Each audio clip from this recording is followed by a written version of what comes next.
दोस्तों, आपको ऐसा लगता होगा कि क्रिकेट एक खेल है और खेल में हार जीत होती रहती है, तो उसको वैसे ही लेना चाहिए।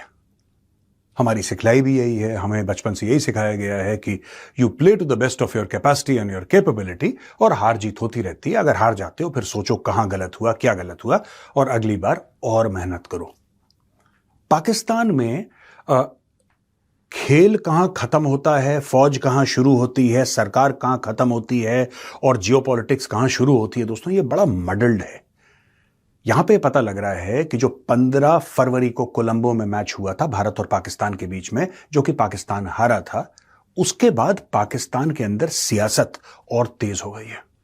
आसिम मुनीर गुस्सा हो गए and he conveyed his displeasure to the prime minister and he conveyed his displeasure to the Pakistan cricket board. अब आप बोलेंगे साहब आसिम मुनीर तो आर्मी चीफ है या चीफ ऑफ डिफेंस फोर्सेस है, उसका क्या लेना देना क्रिकेट से? नहीं साहब, पाकिस्तान में ऐसा नहीं होता। पाकिस्तान में सबका हर चीज से लेना देना होता है। अब मैं आपको बताता हूं हुआ क्या। सबसे पहले आप ये स्टेटमेंट देखिए। देख लिया दोस्तों, आपने स्टेटमेंट देख लिया। यानी कि जो मोहसिन नकवी हैं किसी से नहीं डरते, और कोई किसी से नहीं डरता। आईसीसी से, इससे, बीसीसीआई से, कोई किसी से नहीं डरता। प्रधानमंत्री उनके जो हैं शहबाज शरीफ, वो किसी, और फील्ड मार्शल को तो आप जानते ही हैं। अब प्रॉब्लम ये हो गई कि बड़े बोल बचन इन्होंने इतने ज्यादा कर दिए और एक्सपेक्टेशन पूरी कौम की ऐसी बढ़ा दी है। हुआ ये दोस्तों कि जब ये मैच हारे, उसके पहले किसी ने कुछ नहीं बोला। जैसे ये मैच हारे और पाकिस्तानियों ने सोशल मीडिया पे गाली देना शुरू किया, तो उसके बाद पाकिस्तान का जो हेडक्वार्टर है आर्मी का, जीएचक्यू जिसको बोलते हैं, वहां पे घंटियां बजी और वहां पे जो military secretary to Asim Munir, उन्होंने फोन करा प्रधानमंत्री को, और प्रधानमंत्री को यह बोला कि सर इसको जरा देखिए, मोहसिन नकवी को देखिए, आपका इंटीरियर मिनिस्टर है और ये पीसीबी का चेयरमैन भी है, और ये क्या बोल रहा है, क्या जरूरत थी फील्ड मार्शल का नाम बीच में लाने की। अब दोस्तों, ये जो फील्ड मार्शल है ये मोहसिन नकवी का जीजा है, मोहसिन नकवी उसका साला है, तो उसको लगता है कि जीजा साले के बीच में ये सब चलता है और जब मन चाहे देश के फील्ड मार्शल का नाम आप बीच में ठोक दीजिए। आसिम मुनीर को यह बात पसंद नहीं आई, बिकॉज आसिम मुनीर को यह बात तब पसंद आती अगर पाकिस्तान जीत जाता। उनकी प्रॉब्लम यह है कि पाकिस्तान हार गया। अब मैं आपको बताता हूं दोस्तों, एक नैरेटिव की लड़ाई है, और इसलिए कैप्सूल में, नॉर्मली कैप्सूल में हम बड़े जिसको कहते हैं कि करंट जियोपॉलिटिकल टॉपिक्स को हम लेते हैं। आज मैंने सोचा कि क्रिकेट के बारे में बात करूं। कारण यह है किस तरीके से पाकिस्तान क्रिकेट को लेता है, किस तरीके से परसीव करता है। अगर सरकार जितना राफेल पे पैसा खर्च करती है, जितना ब्रह्मोस पे पैसा खर्च करती है, उसका 1/10वां हिस्सा इस पे खर्च करे कि किस तरीके से अगली बार जब ऑपरेशन सिंदूर हो, वो लाइव टेलीकास्ट हो, तो उससे पाकिस्तान का ज्यादा मोराल टूटेगा। कारण यह है कि जब ऑपरेशन सिंदूर में आपने मस्जिद सुभान अल्लाह में बम मारा, आपने पूरे उनके जो लश्कर तैयबा और जैश मोहम्मद के हेडक्वार्टर आपने उड़ा दिए, और कितनी तादाद में 100 से ऊपर आपने आतंकी और पाकिस्तानी सेना के लोग मार दिए। उनकी एयरफील्ड जो थी, उनका इंफ्रास्ट्रक्चर था, उनके हैंगर्स थे, उनके एयरक्राफ्ट सब ध्वस्त कर दिया आपने। स्कैल्प मारी, हैमर मारी, ब्रह्मोस, आपने दुनिया भर की आतिशबाजी कर दी पाकिस्तान के अंदर और उनका बिल्कुल कबाड़ा निकाल दिया। लेकिन पाकिस्तान झूठ बोल गया। पाकिस्तान ने बोला जी हम जीत गए। जब ऐसा पता लगा धीरे धीरे, अब क्या होता है कि सच की एक बहुत बुरी बीमारी होती है कि सच सामने आ ही जाता है। अब धीरे धीरे जब सच सामने आया, जब सैटेलाइट इमेजेस सामने आई और आपस में पाकिस्तानी डिस्कस करने लगे कि यार ये जो 6 राफेल का जो चूरन था, मैं आपको कल परसों के मैच से ज्वाइन करके आपको ये सब बातें बता रहा हूं। अब आप बोलेंगे मेजर साहब उस मैच का राफेल से क्या लेना देना है? लेना देना है, और यही आज की ब्रेकिंग न्यूज है भाई, यही बड़ी खबर है। जब इन्होंने बोला कि इतने राफेल गिरा दिए, ये हो गया, वो हो गया, दुनिया भर की चीजें, तो अब धीरे धीरे वेस्टर्न कंट्रीज ने अपना सैटेलाइट इमेजेस जारी करना शुरू किया। उन्होंने बोला कि नहीं देखो, ये प्रूफ है, ये नूर खान बेस है, फलाना बेस है, ढिमका बेस है, और यहां पे इंडिया ने मिसाइल मारी, और अगर भारत के किसी बेस पे आपने कुछ मारा हो तो आप भी जरा उसकी प्रूफ को पेश। अब प्रूफ का चक्कर तो होता नहीं पाकिस्तान में। अब ये फंस गया आसिम मुनीर बुरी तरीके से फंस गया, और बुरी तरीके से फंसने के बाद आसिम मुनीर ने फिर वही काम किया जो पाकिस्तान के हुक्मरान करते चले आए। उन्होंने मजहब का सहारा लिया। उन्होंने भरी महफिल में यह बोल दिया कि ऊपर से फरिश्ते आए थे। ये सुनिए आसिम मुनीर के डायलॉग। मेरा खुदा गवाह है, ये बुनियान मरसूस में अल्लाह की मदद आई। हमने अल्लाह की मदद आते हुए देखी, महसूस की। वही अंसुरकुमुल्लाहु फला गालिब लकुम, हमने महसूस किया। तो जो कहा हुआ है ना, इसमें 100% हकीकत है कि फजाए बद्र पैदा कर, फरिश्ते तेरी नुसरत को उतर सकते हैं गर्दों से, कितार अंदर कितार अब भी। सिर्फ ये कि हमने अपने तौर तरीकों को ठीक करना है, बस। सुनिए दोस्तों, आपने आसिम मुनीर ये कहते हैं कि फरिश्ते आए। ये क्यों बोला अचानक आसिम मुनीर ने? कारण क्या था? उसको क्या बोलने की जरूरत थी? पहले भी बोल सकता था, अभी हाल फिलहाल में क्यों बोला? भाई आप ये देखें ना कि 10 मई में सीजफायर हो गया था। अगर 10 मई को लड़ाई बंद हो गई थी तो यह मामला फिर जनवरी फरवरी का क्यों है? यह पूरे साल क्या कर रहा था? फरिश्ते अब आए थे कि फरिश्ते तब आए होंगे जब आए थे, ये बोल रहा था।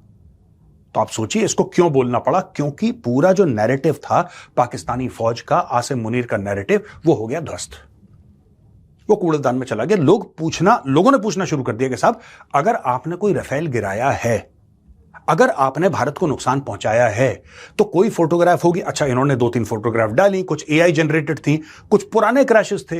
एक बाड़मेर में क्रैश हो गया था मिग 21, उसको बोल दिया कि राफेल है। अब कोई पागल ही होगा जो मिग 21 को राफेल या राफेल को मिग 21 बोलेगा।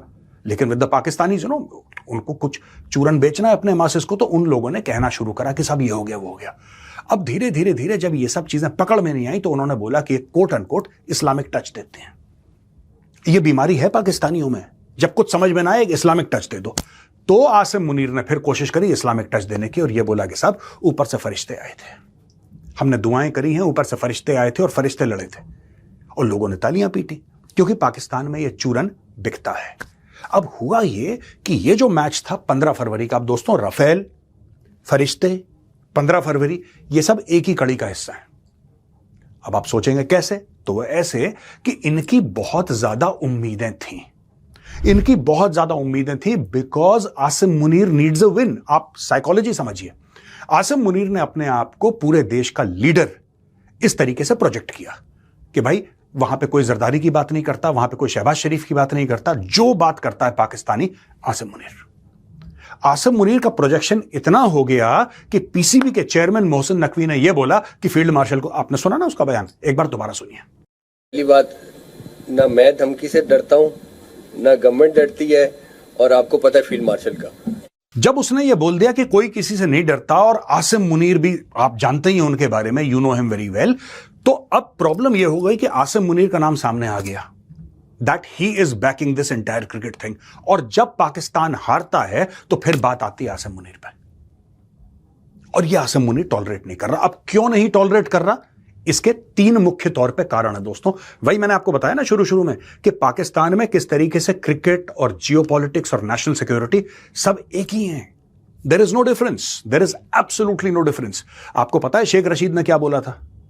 शेख रशीद जो पाकिस्तान का एक जमाने में मंत्री हुआ करता था, उसने क्या बोला था, यह भी सुन लीजिए। मैं आज सारी पाकिस्तान की कौम को इस फतेह अजीम पर मुबारकबाद पेश करता हूं, और जिस जुर्रत, वलवले, तंतने, दबदबे और बहादुरी से पाकिस्तान की टीम ने अपने रवायती हरीफ को शिकस्त दी है, उसको मैं सलाम पेश करता हूं। और आज सारे आलमे इस्लाम में पाकिस्तान ने अपनी सलाहियतों का लोहा मनाया है। मुझे अफसोस है कि ये पहला हिंदुस्तान पाकिस्तान मैच है जो मैं कौमी जिम्मेदारियों की वजह से ग्राउंड में नहीं खेल सका, लेकिन मैं तमाम ट्रैफिक को इस्लामाबाद, रावलपिंडी हदायत की है कि कंटेनर हटा दिए जाएं ताकि कौम अपने जश्न को तारीखी तरीके से मनाए और पाकिस्तान की टीम को, पाकिस्तान की कौम को मुबारक हो। आज हमारा फाइनल था, हमारा फाइनल आज ही था, और दुनिया के मुसलमान समेत हिंदुस्तान के मुसलमानों के उनके जज्बात पाकिस्तानी टीम के साथ थे। सारी आलम इस्लाम को फतेह मुबारक हो। पाकिस्तान जिंदाबाद, इस्लाम जिंदाबाद। जब पाकिस्तान ने भारत को हराया, शेख रशीद ने यह बोला कि ये इस्लाम की जीत है। सुन लिया ना आपने इसका स्टेटमेंट? उसने बोला कि इस्लाम की जीत है। अब दोस्तों सच बात तो यह है कि ऑपरेशन बुनियान अल मरसूस की हवा निकल गई। और धीरे धीरे पाकिस्तानी, खासतौर से इंटेलेक्चुअल एलीट, मीडिया को तो कंट्रोल कर लिया, लेकिन सोशल मीडिया को कैसे कंट्रोल करेंगे? पाकिस्तानियों ने पूछना शुरू कर दिया कि यार अगर राफेल गिरा था और अगर आपने दिल्ली पे बम मारा है तो कोई फोटो तो होगी आपके पास, कुछ तो होगा, बताओ। कोई फॉरेन का जो थिंक टैंक है या कोई फॉरेन कंसल्टेंट या कोई फॉरेन एक्सपर्ट कुछ तो बोलता होगा कि साहब ये आपने नुकसान करा है। कुछ नहीं है, वीडियो गेम डाल रहे हैं, कह रहे हैं राफेल गिरा दिया। अब इनके पास पहली बात तो कोई प्रूफ नहीं थी और इंडिया कुछ बोल नहीं रहा है। गिरा नहीं गिरा, इंडिया ने कुछ बोला ही नहीं, वहां पे पाकिस्तानी। अच्छा, दूसरी चीज, डोनाल्ड ट्रंप के पास चला गया ये खाना खाने के लिए। अब इसको पाकिस्तान के अंदर he is facing a lot of problems, क्योंकि जो रिलीजियस पार्टीज हैं, रिलीजियस पार्टीज ये कह रही हैं कि साहब अगर आप वहां पे गए तो मुसलमान मुसलमान को मारेगा और आप फिलिस्तीनियों को मारेंगे। अगर आप फिलिस्तीनियों को मारेंगे, यहां पे आपके घर के अंदर कलेश होगा, सिविल वॉर हो सकता है पाकिस्तान के अंदर। तो आसिम मुनीर बहुत बुरी तरीके से फंसा हुआ है। तीसरी चीज जिसमें फंसा हुआ है, मैंने बोला था ना 3 पॉइंट, तीसरा पॉइंट वो फंसा हुआ है क्योंकि इसने पैसे सऊदी अरब से भी पकड़े और यूएई से भी पकड़े। अब किसको मालिक बोले ये, क्योंकि दोनों खींच रहे हैं और ये बड़ा परेशान हो गया। इसने दोनों को अलग अलग मुख्तलिफ कमिटमेंट्स दे रखी हैं। एक के साथ डील साइन कर रखी है, सिक्योरिटी डिफेंस डील। दूसरे के साथ इसने इतने पैसे ले रखे हैं कि वो बंदा कह रहा है कि मेरे $2 अरब, मैं यूएई की बात कर रहा हूं, यूएई कह रहा है पैसे वापस लाओ। सऊदी अरब कह रहा है कि अगर तुमने हमारी बात नहीं मानी तो बेटा पैसे तो हमने भी दे रखे हैं, वो वापस लाओ। इस पूरे माहौल में जहां पे सिर्फ और सिर्फ आसिम मुनीर को सुनने को मिल रहा था कि तुम नालायक हो और तुमने ढंग से काम नहीं करा। अब दोस्तों, इन सब प्रेशर्स के बीच में सिर्फ एक चीज थी जो कि रिडीमिंग फैक्टर था आसिम मुनीर के लिए। और अगर आसिम मुनीर ऐसा कर पाता, ऐसी सिचुएशन बन जाती, तो एक बार फिर बड़े बड़े पोस्टर लगने थे कि देखो, मोहसिन नकवी ने तो बोला था कि फील्ड मार्शल किसी से नहीं डरता और फील्ड मार्शल ने दिखा दिया और बीसीसीआई को ठेंगा दिखा दिया और जय शाह को गेट आउट बोल दिया और इसको टाइट कर दिया और उसको गेट लॉस्ट बोल दिया। ये सारी की सारी पाकिस्तान में एक नैरेटिव लड़ाई चल जाती। अब जैसे ऑपरेशन सिंदूर लाइव टेलीकास्ट नहीं था तो वहां पे झूठ बोल लेते थे, ऑपरेशन सिंदूर में इतने जेट गिरा दिए, ये राफेल गिरा दिए, करेक्ट। लेकिन ये मैच तो लाइव टेलीकास्ट है, तो सारे पाकिस्तानियों ने लाइव देखा है अपने मोबाइल फोन्स पे, अपनी टेलीविजन पे। इस पे झूठ कैसे बोलोगे? तो यहां पे जो मोहसिन नकवी ने मुंह अपना फाड़ा था और ये बोला था कि हमारा फील्ड मार्शल तो किसी से नहीं डरता, दोस्तों यहां पे ये बात उल्टी पड़ गई और आज की तारीख में ये एक पॉलिटिकल हॉट पोटैटो बन गया है। अब लोग मांगना शुरू कर रहे हैं मोहसिन नकवी का इस्तीफा। तो ये हो रहा है पाकिस्तान में। आप समझ लीजिए कि पाकिस्तानियों के लिए कितना जरूरी था। It was not a cricket match for them and for their army and for their so called chief of defence forces Asim Munir. For him it was a matter of political survival and Pakistan lost the match.